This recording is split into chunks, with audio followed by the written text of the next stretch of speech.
রমজান যেন আমাদের একটা মেসেজ দিয়েছে। রমজান যেন আমাদেরকে বলছে, আমি এসেছি, আমি যাব, প্রতি বছর আমি আসব, আমি থাকার ছিলাম না, আমি চলে যাওয়ার ছিলাম।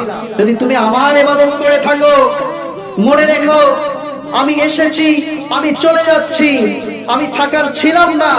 যদি তুমি রব্বে কারিমের ইবাদত করে থাকো, মনে রাখো রব্বে কারিম ছিলেন, আছে, তিনি কিয়ামত পর্যন্ত থাকবেন, তিনি চিরঞ্জীব, তিনি ওয়াল আউয়াল, তিনি ওয়াল আখির ওয়াল যাহির ওয়াল বাতিন। তুমি যদি আমার ইবাদত করে থাকো, মনে রাখবে আমি রমজান চলে গেলাম, রব্বে কারিমের ইবাদত যদি করে থাকো, মনে রাখবে রমজানে শুধু তোমার ইবাদত নয়, তোমাকে 11টি মাস ইবাদত করতে হবে। প্রতিটা সেকেন্ডে আল্লাহর ইবাদত করতে হবে, প্রতিটা মিনিটে আল্লাহর ইবাদত করতে হবে, প্রতিদিন আল্লাহর ইবাদত করতে হবে, প্রতি সপ্তাহে আল্লাহর ইবাদত করতে হবে, বছরে সারাটি বছর জন্ম থেকে মৃত্যু পর্যন্ত আল্লাহর ইবাদত করতে হবে। কথা বলে ঠিক কি না?